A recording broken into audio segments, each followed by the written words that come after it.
알렐루야, 알렐루야. 하느님이 예전에는 예언자들을 통하여 조상들에게 여러 번 말씀하셨지만 이 마지막 때에는 아드님을 통하여 우리에게 말씀하셨네. 알렐루야.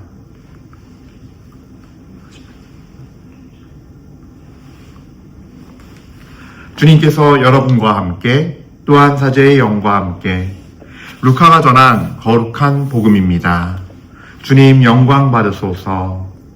그때 목자들이 베들레헴으로 서둘러 가서 마리아와 요셉과 구유에 누운 아기를 찾아냈다.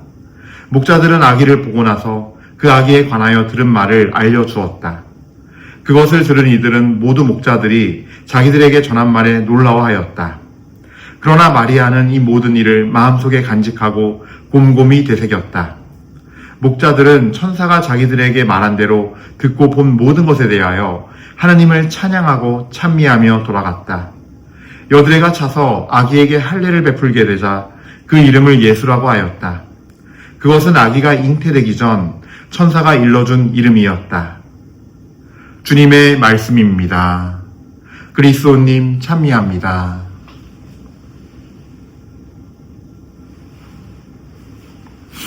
참 예수님, 은효 1830 교회 여러분들 너무 오랜만에 뵙죠? 예, 오랜만에 뵙는 것도 좋지만 드디어 2025년 새해가 밝았습니다.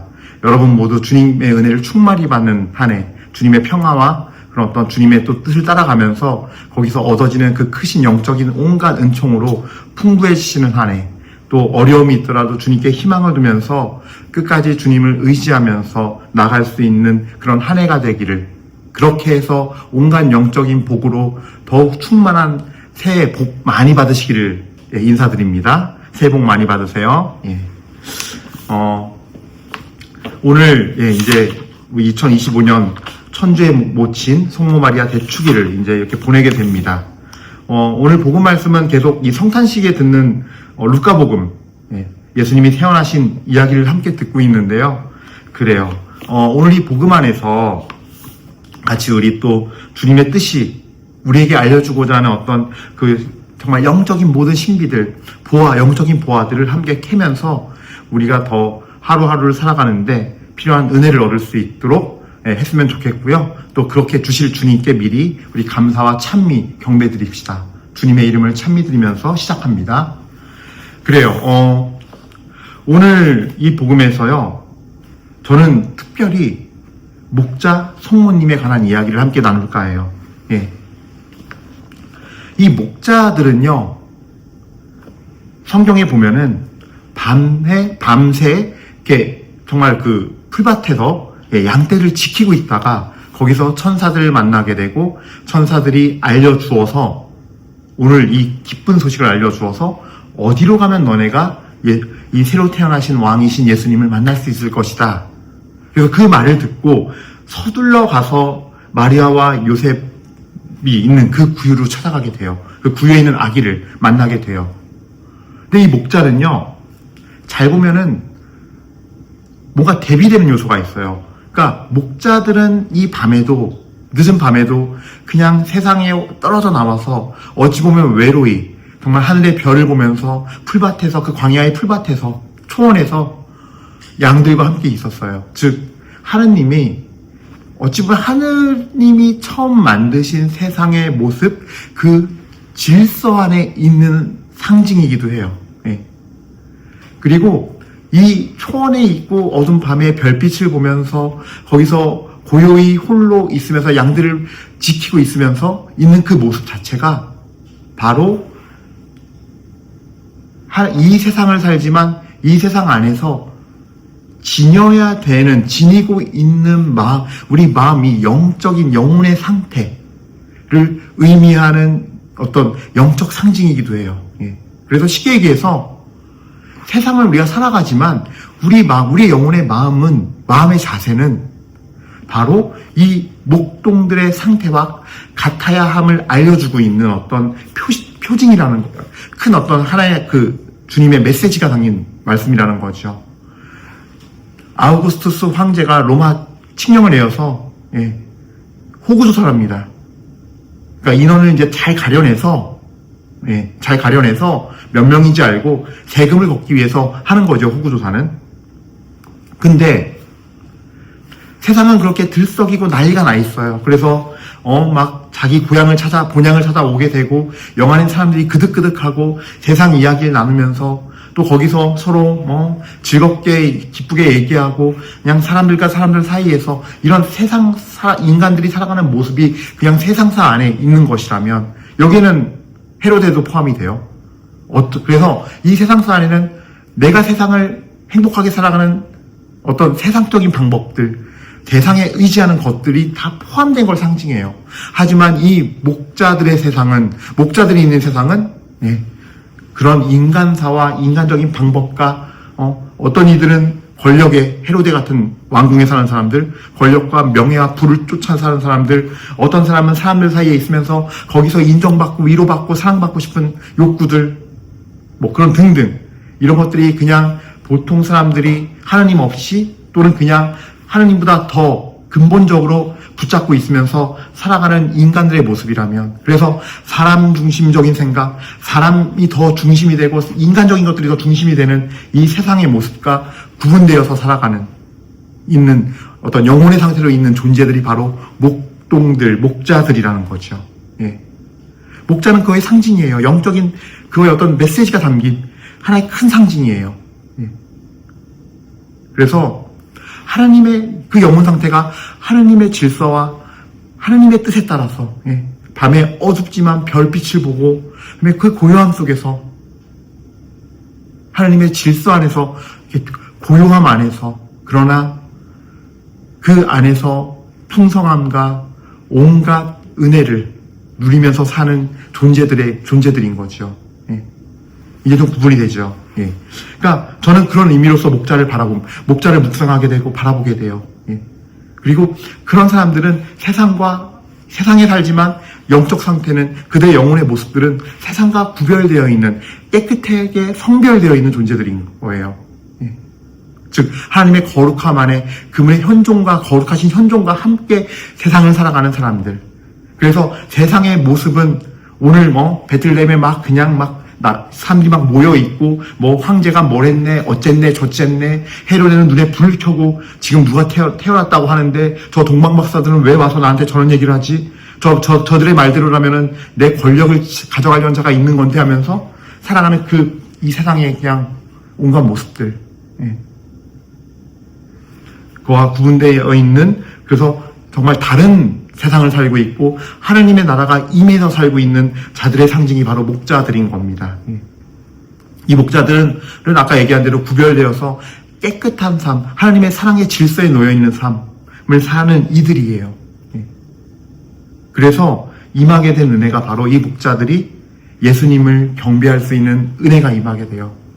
이들은 작은 자이고 겸손하고 깨끗한 영혼들이기에 구유의 말바풍에 예수님이 놓여 있었어도 천사들이 그분이 왕이라고 하니 그분이 왕인 줄로 알고 정말 온 마음을 다해서 순박하게 겸손하게 엎드려 경배하면서 왕에게 인사드릴 수 있는 자격을 갖춘 영혼들인 거죠.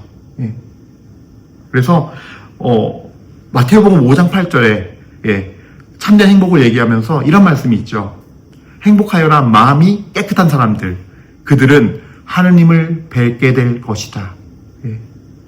그 말씀대로 그 말씀이 이루어진 존재들이 바로 이 목자들인 거예요. 바로 이것이 우리가 목자들을 통해서 발견해야 할 어떤 신앙이라는 거죠. 그리고 이런 목자들의 신앙의 완성자는 바로 다름이 아닌 성모님이에요. 왜냐하면 성모님은요, 그러니까 먼지 없이 잉태에 서서 태어나셨고 살아가셨기에 정말 하나님이 천지 창조 때 선악과를 따먹고 원죄를 짓기 전에 그 원죄로 인해서 관계가 흐트러지기 전에 그 원래 모상을 지닌 채 살아가신 분이기 때문에 성모님의 이 신앙을 결국은 목자들이 그렇게 끝까지 살아갈 때 성모님의 신앙이 되는 거거든요. 사실은 완전히 하나님으로 이렇게 받쳐진 깨끗하고 거룩하고 순결한 완전히 그런 존재가 바로 성모님이시기에 우리는 성모님의 신앙을 본받아야 돼요. 그래서 목자와 성모님 보겠다 그랬는데 이 다음은 성모님이에요.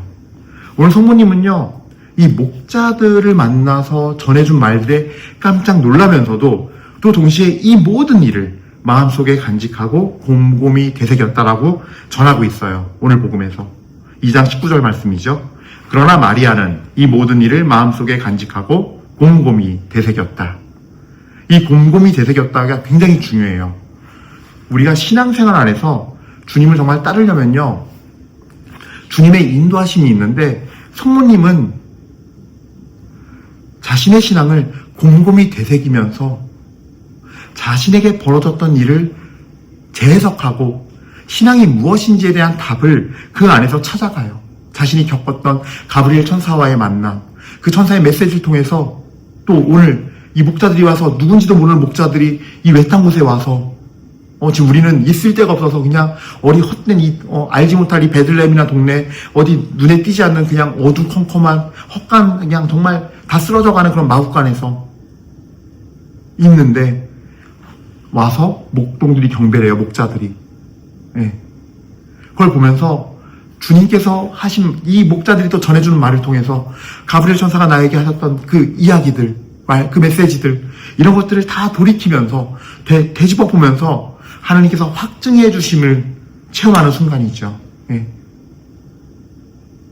내가 그 만났던 그 천사의 이런 말씀들이 이렇게 이루어지고 있고 이 한 아이 이렇게 그냥 볼품없는 그냥 말바풍에 누운 이 아이가 그냥 어떤 한순간에 그냥 말씀 한마디로 이루어진 것이 아니라 오늘 이렇게 나셔서 이분이 참 왕이시고 메시아이시라는 거를 이렇게 나에게도 확증시켜 주는구나 라는 거예요. 그래서 그런 것 같아요. 우리 신앙 여정에서는요, 그래서 중요한 게 말씀하시는 하나님의 이 말씀을 대해서 꼭 곰곰이 우리도 되새기고 질문들을 던질 수 있어야 돼요. 주님, 왜 저한테 이렇게 말씀을 하시죠? 제가 이 말씀을 읽으니까 전 이런 걸 모르겠어요. 이게 무슨 뜻이죠? 예. 주님께서 저에게 주시고자 하는 그 의미, 예. 내가 원하는 거를만 묻는 것이 아니라 그 이전에 나는 이렇지만 주님께서 이렇게 말씀하시는데 저 이 말씀 의미를 모르겠어요. 마리아는 이 모든 일을 마음속에 간직하고 곰곰이 되새겼다 그러는데 모든 일은 어디까지일까요? 그냥 이 목동들이 와서 전해준 얘기와 경배하는 모습만일까요? 아니면은 가브리엘 천사의 만남부터 해서 그래서 아이를 갖게 돼서 엘리사벳을 만나고 또 요셉 성인과 정말 이 문제, 이 갈등 이런 것들을 풀기 위해서 마음고생한 거, 이 모든 것들일까요? 예. 이 여정에서 이 모든 것들은 모든 일은 어떤 걸 의미할까요? 라는 물음들 던지면서 나에게 벌어지고 있는 일들에 대해서도 주님이 말씀하신 의미를 물으면서 가야 돼요. 그리고 주님께서 하나씩 내가 살아가는 가운데 알려주시거든요. 지금 성모님께서도 마찬가지예요. 살아가면서 알려주세요. 예. 못 살아낼 때는 가려져 있을 수도 있고 또 그것을 살아내기까지 또 하나님은 우리를 이끄시고 광야 여정을 하고 또 이렇게 정말로 이끌어 가실 거예요. 광야의 그 이스라엘 백성을 이끌어 갔듯이. 예. 그런 여정들 속에서 신앙은 재해석돼야 한다는 거예요. 곰곰이 되새겼다라는 거, 마음에 간직하고 되새겼다라는 거는 끊임없이 주님께 물어보면서 내가 또 그걸 하루하루 살아가면서 답을 찾아가고 그 답은 단순히 내 인생길을 가는 어떤 여정의 답 정도가 아니라 바로 진리의 길을 걷고 신앙의 길을 걷는 신앙의 답, 진리의 답을 찾는 것이 여정인 것이죠. 주님은 우리를 그렇게 인도하십니다. 하나님께서는 그렇게 인도하십니다. 성모님도 그렇게 인도받고 가셨고 그것이 우리가 가야 할 여정이에요. 그래서 우리가 누구나가 다 살아가면서 넘어지기도 하고 실패하기도 하고 도저히 못 가서 주저앉기도 해요. 근데 중요한 거는 끝까지 하나님께 희망을 놓치지 않고 마음에 간직하면서 그분을 정말 찰떡같이 의지하고서 그분께 물어가면서 또 내가 그 길을 걸을 수 있도록 주님께 온전히 맡기면서 가는 자세가 아닌가 생각이 듭니다. 그래서 오늘 이 복음 안에서 우리는 정말 첫 번째로 목자들처럼 깨끗해지기를, 그래서 이 세상의 모든 것들 안에서 세상의 이론이 나를 점령하는 일이 없게 하고 세상의 삶의 방식이 하나님의 방식을 이기지 않도록 끊임없이 내 자신을 지켜가면서 그래서 성별되고 구별된 자로 살아가면서 나에게 벌어지는 이 모든 일들에 대해서 마음에 간직하고 되새겨가면서 또 물어가면서 그 물음과 질문 속에서 부딪히고 살아가면서 나의 신앙이 주님 안에서 재해석되고 그래서 그것이 진리가 무엇인지 알게 되고 그래서 나는 길이요 진리요 생명이다라는 이 말씀대로 내가 길을 걸었더니 진리를 깨닫게 되고 그것도 진리를 깨닫게 돼서 자유와 정말 주님 안에서 정말 진정 자유로운 사람이 되고 또 그러면서 영원한 생명을 향해 정말 내가 가고 있음을 확증받을 수 있는 우리들이 될 수 있도록 오늘 이 미사 중에 주님의 은혜를 간절히 청하고 그 은혜를 풍성히 받는 한 해가 되도록 합시다. 또 올해가 2025년은 희년이잖아요. 그래서 희망은 우리를 부끄럽게 하지 않습니다. 라가 로마서 말씀이 이번에 주제 성구인데 그렇습니다. 지금 우리 모습은 미약하고 나약하고 씨앗이 뿌려져 있는 별 볼일 없는 모습이어도 희망은 우리를 부끄럽게 하지 않으니 그분을 정말 의지하고 가면서 따라간다면은 우리도 성모님처럼 이분을 신앙의 모범으로 삼아서 모든 일을 마음속에 간직하고 되새기고 묻고 또 살아내면서 정말로 주님의 거룩함을 입고 주님의 은혜를 입는 우리가 될 것입니다. 그렇게 살아가도록 은혜를 구하는 25년이 됩시다. 아멘.